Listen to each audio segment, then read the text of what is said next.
Jangan lupa subscribe YouTube channel Metro TV News dan jangan lupa nyalakan notifikasinya.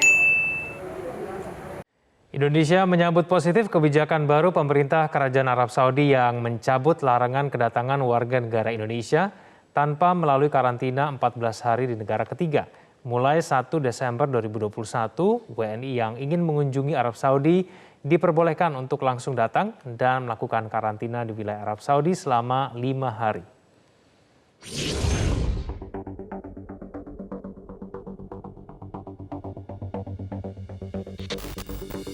Menteri Agama Yakut Khalil Qoumas menyatakan pemerintah Kerajaan Arab Saudi secara resmi memperbolehkan WNI untuk melakukan perjalanan ke Arab Saudi tanpa melalui karantina 15 hari di negara ketiga.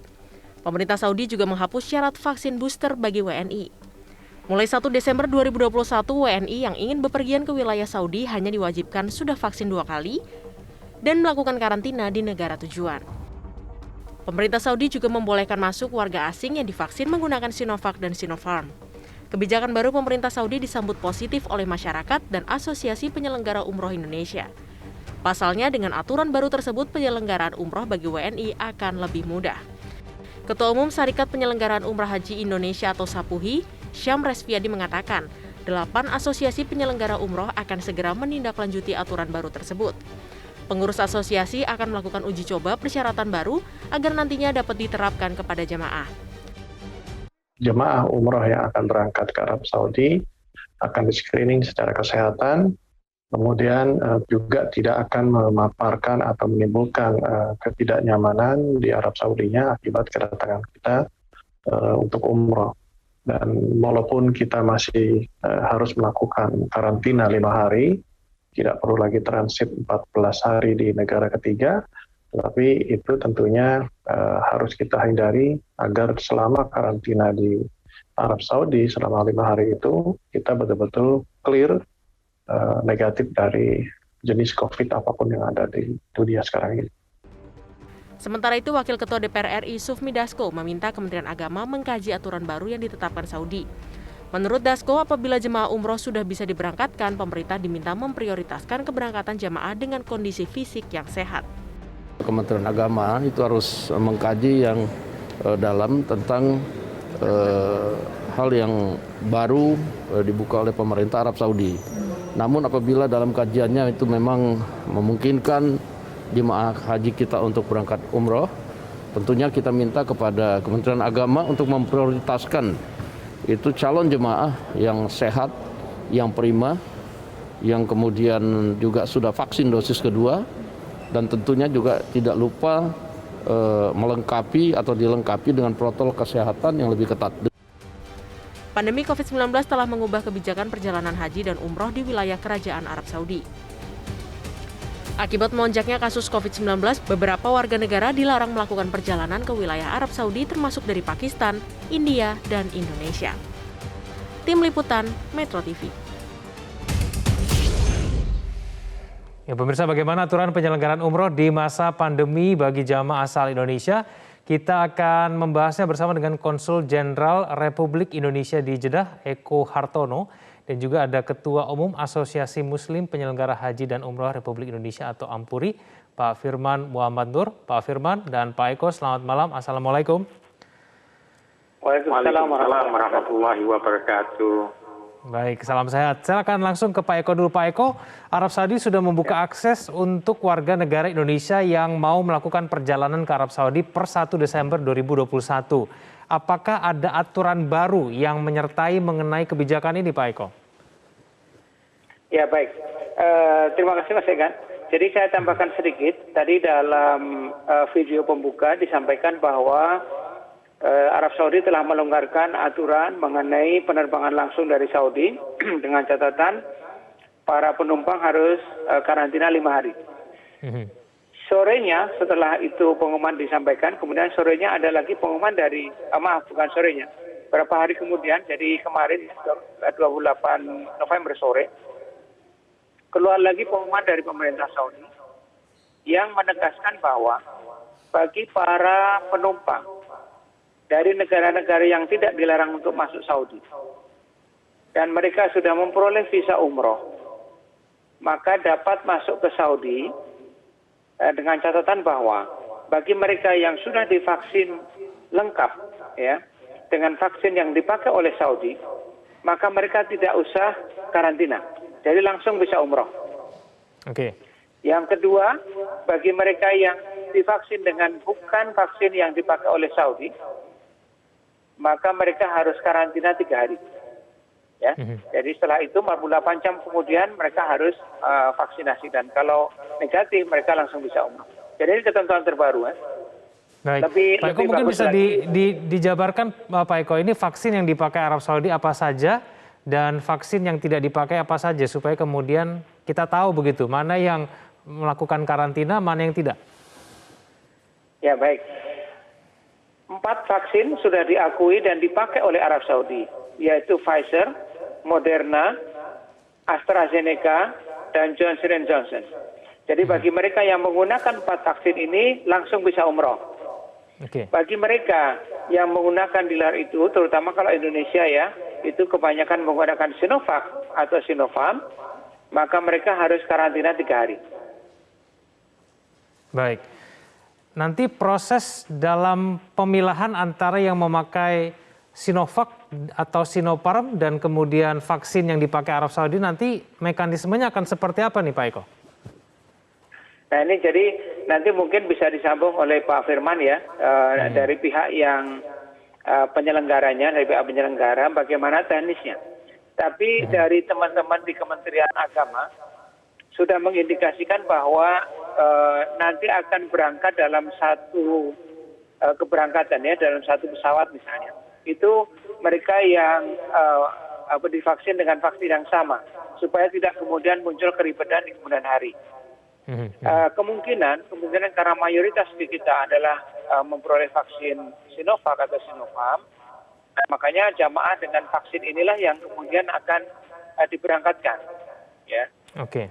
Ini terlebih dahulu maksud saya. Ini mudah-mudahan tidak ada perubahan, tapi itu yang saya dengar dari teman-teman di Kementerian Agama. Oke, menyikapi mengenai hal ini, Ampuri akan seperti apa nanti teknis penyelenggaraan ibadah umroh, Pak Firman? Ya, Mas Kevin, apa yang disampaikan Pak Eko adalah kabar gembira. Berita lanjutan yang kita dengar kemarin malam, konferensi pers yang disampaikan bahwasanya Indonesia termasuk negara yang mendapat kesempatan untuk melaksanakan ibadah umroh, ya. Jika setelah tanggal 1 Desember yang baru bisa adalah perjalanan semua visa kecuali umroh. Karena umroh nanti itu akan dibuka dengan sistem visa tersendiri yang kita istilahkan e-visa umroh. Dan kami masih menunggu kepastian tersebut dari Kementerian Haji Saudi Arabia. Karena sampai saat ini sistem visa umroh masih ditutup, masih di-lock oleh pemerintah Saudi Arabia. Namun informasi semalam tentang vaksinasi yang sesuai dengan rekomendasi Saudi Arabia itu menjadi angin segar. Karena bagaimanapun sudah banyak masyarakat Indonesia menggunakan vaksinasi yang direkomendasikan pemerintah Saudi Arabia. Dan diskusi kita selama ini tentang Sinovac dan Sinopharm juga sudah terjawab bahwasanya tidak perlu ada booster, namun diperlukan karantina 3 hari di Saudi Arabia pada saat kedatangan, plus PCR setelah 40 jam mereka tiba di Saudi Arabia. Nah, untuk itu memang kami setuju dengan apa yang disampaikan oleh Pak Eko, perlu memang pengaturan khusus agar pada saat pelaksanaan di lapangan tidak terjadi komplikasi atau ada ketentuan-ketentuan yang dilanggar oleh masyarakat pada saat di Saudi Arabia. Baik. Khususnya tentang karantina. Karena karantina ini di Saudi Arabia adalah satu hal yang sangat penting, dan kalau seandainya kita melanggar ketentuan karantina, hukuman dendanya cukup tinggi, bahkan sampai ada hukuman badannya. Jadi kami berkoordinasi dengan Kementerian Agama untuk memastikan rombongan pertama ketika umroh nanti dibuka, diberi kesempatan kepada masyarakat Indonesia, kita akan memprioritaskan para pimpinan perusahaan penyelenggara ibadah umroh yang jumlahnya saat ini lebih dari 1.500 perusahaan. Kita harapkan para pimpinan perusahaan inilah nanti yang melakukan uji coba untuk betul-betul memahami SOP, standar operasional atau teknis-teknis di lapangan, termasuk juga bagaimana solusi jika terjadi kendala-kendala di lapangan. Sehingga ketika mereka pulang nanti, pada saat jamaah umum atau masyarakat diberi kesempatan menunaikan ibadah nanti, setiap biro perjalanan atau PPU betul-betul bisa mensosialisasikan dengan baik kepada jemaahnya. Sehingga target kita bersama tidak ada pelanggaran dan zero accident dalam perjalanannya. Baik, Pak Firman, apakah ada kenaikan biaya umroh nantinya? Kami sampai saat ini masih memastikan semua prosedurnya, Mas Kevin. Karena tentu masih sampai saat ini masih bergerak prosedurnya, bisa berubah-ubah sampai ada keputusan akhir tentang diinformasikannya proses umroh dibuka resmi oleh pemerintah Saudi Arabia. Namun yang kami agak takutkan atau agak perlu diantisipasi adalah timbulnya biaya tambahan akibat kebijakan dalam negeri, Mas Kevin. Karena kalau di Saudi biaya tambahan penyesuaian biaya kayaknya bisa kita hitung dari sekarang, karena hanya kalaupun ada yang karantinanya 3 hari. Sedangkan yang tidak karantina bisa dikombin paketnya sama-sama. Jadi bisa nanti sebagian jamaah yang tidak dikarantina silahkan beribadah langsung, yang dikarantina bisa untuk dibedakan aja lantai di hotel dan sebagainya. Nah, yang agak menghariskan bagi kita saat ini ketentuan baru yang mewajibkan karantina sepulang dari tanah suci selama 7 hari. Baik, saya kembali kepada Pak Eko. Pak Eko, visa umrohnya belum diperbolehkan. Kira-kira proses untuk kemudian bisa memproses visa umroh itu kira-kira kapan akan mendapatkan kepastiannya kita, Pak Eko? Sebenarnya memang ini jadi salah satu isu yang kita bahas karena sangat krusial. Tanpa dibukanya e-visa umroh ini, maka jamaah tidak akan bisa berangkat.